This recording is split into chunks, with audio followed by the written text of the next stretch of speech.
Good morning, welcome back to my channel কসুরলি। কসুরিতে তোমাদের সবাইকে স্বাগত, অনেক ভালোবাসা। নতুন সকালে নতুন ব্লগ নিয়ে হারিয়ে সকাল সকাল চললাম বাজারে। বাজার বলতে নিচে বাজারে যাবো, একটু 100 টাকার মাংস নেবো, একটু আলু পেঁয়াজ দেখি কী সবজি আছে, একটু সবজি নেবো। তোমরা স্কিপ না করে দেখতে থাকো, ওদের সঙ্গে থাকো। বাজার করে এই মাত্র ঢুকলাম। তোমার বাজারে এনেছি মাংস নিলাম, একটু দেখানো হয়নি তোমাদের, আর একটু সবজি নিলাম। একটু লিখে নাও তো, বলছি লিখে নাও বলছি। মাংস, সবজি আর একটু দুধ ফুদ নিয়ে নিলাম। আর দিদিভাই আমাকে একটু সকালে চা করে দিল। এখানে আছে পাউরুটি আর ডিমের পোচ, আর এখানে চা খেয়ে আমি একটু বেরোবো, বেরিয়ে আবার দুপুরে আসবো। সো গাইজ, তোমরা দেখো, পরে দিদিভাই তোমাদের সাথে আরও কিছু শেয়ার করবে, তোমরা স্কিপ না করে দেখতে থাকো। এখন বাজে 10:30। আমাদের অলরেডি 9:30 10টার মধ্যে খাওয়া হয়ে যায়, 9:45-10টার মধ্যে। আজকে দেরি হয়ে গেল কারণ দাদাভাই তো খেয়ে বেরিয়ে গেছিলো, আর ছেলে এই কিছুক্ষণ আগে আসলো পরে। তাই বললাম ছেলে আসুক, তারপরে ছেলে আর আমি দুজনে মিলে খাবো। হ্যাঁ, তা চলো আজকে করলাম ডিম পাউরুটি, অনেকদিন পর ডিম পাউরুটি করা হলো। আর এখানে চা দুজনের, আর ঘরে করবো একটু চিকেন, আর চিকেনের সাথে ভাবছি এই যে উচ্ছে কুমড়ো ভাজা করে দেবো। ব্যাস, আজকে তিতো খাওয়াবো এদেরকে, অনেকদিন তিতো খায় না, তিতো খাওয়াবো আজকে। চলো পরে আবার দেখাচ্ছি তোমাদের সাথে। এখন কাটাকুটি করতে বসে গেলাম। আর দাদাভাই দেখো, ভেন্ডি আছে, পটলও আছে, শিমও আছে। দাদাভাই আবার ভেন্ডি, পটল, শিম, গাজর এগুলো সব নিয়ে এসেছে। এইগুলো রয়েছে, আবার নিয়ে এসেছে, তা গাদাখানিক হয়ে গেল। আর এদিকে কাঁচা লঙ্কা, ক্যাপসিকামও আবার এনেছে, একটা গোটা একটা ক্যাপসিকাম এনেছে, এই যে একটা রয়েছে, আবার গাজর টাজর নিয়ে এসেছে। তা কলমি শাক এনে রেখেছে, তা কলমি শাকটা কালকে করব। কলমি শাকটা কেটে রাখলাম, কেন কালকে সকালবেলা তাড়াতাড়ি হবে না, দাদাভাই আবার ডিউটি যাবে। আর এইদিকে দেখো উচ্ছেগুলো বার করে রাখলাম, উচ্ছেগুলো সেই গত সপ্তাহে এনে রেখেছিলাম, 8 দিন হয়ে গেল। আর গন্ধরাজ লেবুটা কাটবো মাংস দিয়ে খাওয়ার জন্য, আর উচ্ছেটা ভাজবো। এখন ঝটপট করে মাংসের কাজগুলো করে নিই। আর এদিকে মেশিন চলছে। আর গত সপ্তাহে তো আমাদের সব রং খেলা হয়েছিল, সেই রং খেলার জিনিসগুলো আজকে দিলাম, আর কিছুটা রেখে দিয়েছি, কিছুটা পরে দেবো। তা চলো ঝট করে কাজ বাজ করে নিই। আর দাদাভাই তো বললো 12:30টার মতো আসবো। হ্যাঁ, ওটা 12টা বাজতে যায়, 12টা না, এখন হচ্ছে 11:45 হচ্ছে। দাদাভাই আসবে, তারপরে আদা তো রসুন হয়ে যাবে। চলো পরে আবার দেখা হচ্ছে। এখন ঘড়ির কাঁটা বাজে 2:10, আর খেতে বসে গেলাম। দেখো সেই উচ্ছে ভাজা, উচ্ছে কালকের একটু আলু ভাজা ছিল, সেই আলুটাও উচ্ছের মধ্যে দিয়ে দিয়েছি। আর আজকে ভাতটা পুরো একদম গেছে নরম হয়ে। আর হচ্ছে গন্ধরাজ লেবু, এদের বাপ বেটার দুজনারই উচ্ছে খাওয়া হয়ে গেছে, জল দিয়ে গিলে খেয়ে নিল। আর সাথে হচ্ছে চিকেন। এই হচ্ছে আজকে দুপুরে খাওয়া দাওয়া। কি করা উচিত না, এটা খোলো তো। আমার পুজো দেওয়া কমপ্লিট হয়ে গেছে, কারণ আমি একটু বেরাবো, ওই কারণে তাড়াতাড়ি করে সন্ধ্যেটা দিয়ে নিলাম। এখন ঘড়ির কাঁটা বাজে 5:45। আর দেখো চা নিয়ে চলে আসলাম। আর ছেলে গেল পড়তে, ছেলের আজকে 4টে থেকে পড়াগুলো চেঞ্জ হয়ে গেছে ওর। ছেলে আসলে বেরাবো। প্রথমে ভেবেছিলাম ছেলেকে নেব না, কিন্তু ছেলের যেহেতু স্কুলের ড্রেস, ওই কারণে ছেলেকে নিতে হবে, কারণ সে আবার যদি ছোট বড়োর ব্যাপার থাকে, ছেলেকে নিয়ে যাব। আর এখানে আমি তাড়াতাড়ি করে রেডি হইনি, কারণ ভেবেছিলাম ছেলের স্কুলের ড্রেস কিনবো না, কারণ হচ্ছে স্কুল ড্রেসটা হয়ে যেত, একটু বড় সাইজে কিনেছিলাম।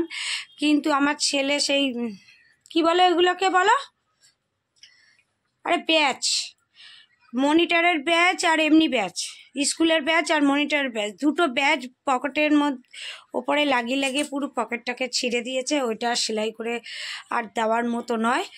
স্যাররাও বকাবকি করছে, তাই আমি বললাম একেবারে ড্রেসটা কিনে আনি, কারণ না পড়লে আবার গার্জেন কল করবে, অনেক ঝামেলা আছে, আবার কে কখন যাবে, আবার গার্জেন কল করবে, দুটো কথা শোনাবে, তার যে দরকার নেই, ড্রেসটাই কিনে আনি।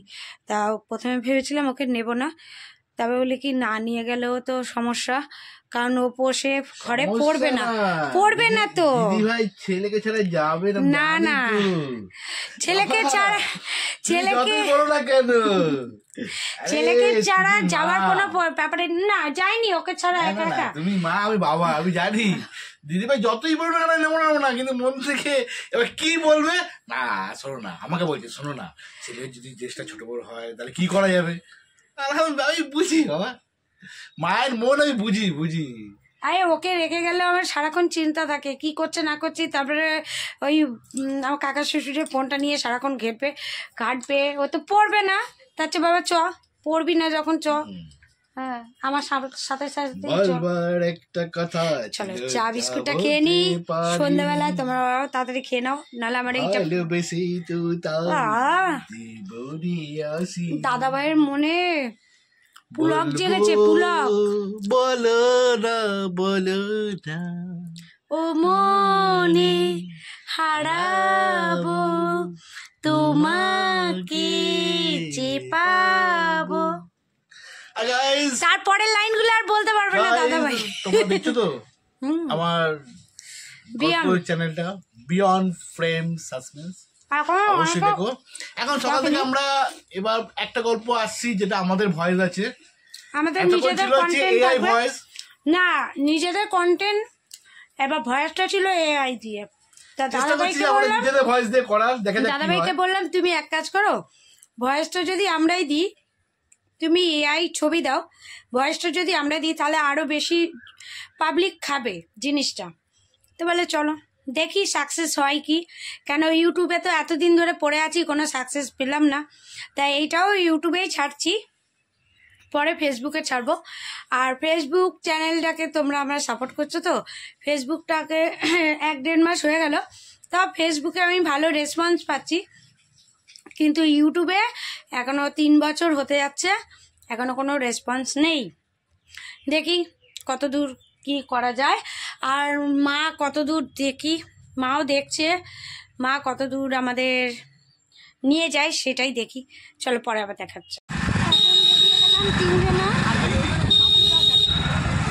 হাতিবাগান থেকে যাবো, ওই দিক থেকেই চলে যাবো গৌতমদার বাড়ি, মানে সীমাদের বাড়ি। গৌতমদার শরীরটা খারাপ, দেখতে যাবো গৌতমদাকে। তো দেখি গৌতমদা ঘরে আছে কি, আমরা ফোন না করেই যাচ্ছি, অন্য সময় ফোন করি, এবারে ফোন না করেই যাওয়া হচ্ছে। তা চলো দেখতে থাকো। আর হাতিবাগানে যাবো একটা ছেলের স্কুল ড্রেস, তোমাকে তো আগেই বললাম, স্কুল ড্রেসটা পাই কিনা দেখি, কেন আজকে রোববার সানডে, আজকে বন্ধ থাকতে পারে, দেখি খোলা থাকলে তো কিনে নেব।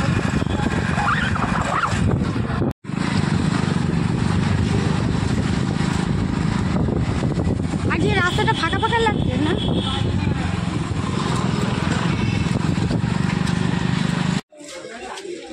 চলো কেশি দাস থেকে জিনিস নিয়ে নিলাম, ছেলের ড্রেসটা নিয়ে নিলাম, এবার যাচ্ছি গৌতমদার বাড়ি। কেশি দাস থেকে স্কুলের ড্রেস আর প্যান্টটা নিলাম, জামার প্যান্টটা নিলাম, 912 টাকা নিল। মানে এত আমার বাইরে থেকে নিলে হয়ে যায়, কিন্তু বাইরে থেকে এরা অ্যালাউ করে না, এই একটা সমস্যা। এবার টাইটা স্কুল থেকে এই টাইটা এদের এখান থেকে নিতে হবে, এদের এখানে এখন নেই অবশ্য, আর বেলটা স্কুল থেকে নিতে হবে, তা ওইটা ধরো না আরও 400 টাকা ধরে রাখো। চলো পরে আবার দেখা হচ্ছে। আর এখানে জ্যামে পুরো আটকে রয়েছি, এটা হচ্ছে শ্যামবাজারের মুখটা।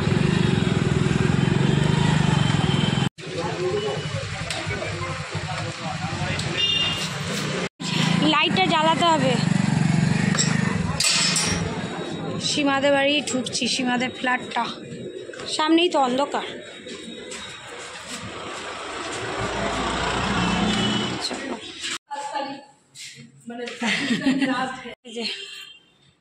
ফ্রিজটা কিনেছো? ফ্রিজটা কিনেছো?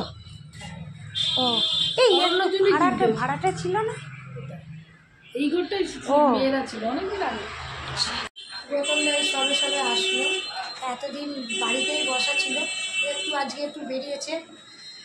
আর বেরালো মানে কি কাজে বেরায়নি, এমনি একটু হাঁটতে বেরিয়েছিল, তা আমরা এসে দেখি গৌতমদা নেই, তা আসলো আবার।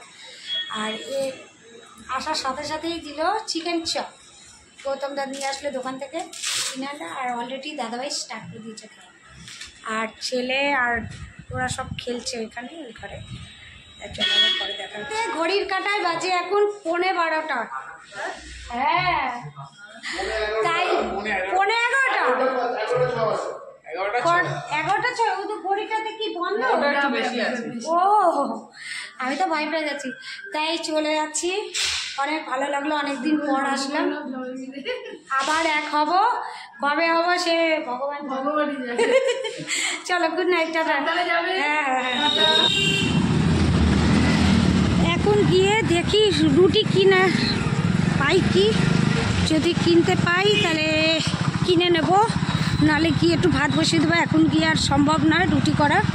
এই যাওয়ার সময় রাস্তাতেই মুরারি পুকুরের ভেতর দিয়ে যাবে তো, হ্যাঁ দেখো ওইখানেই পাবে, তা চলো দেখতে থাকো।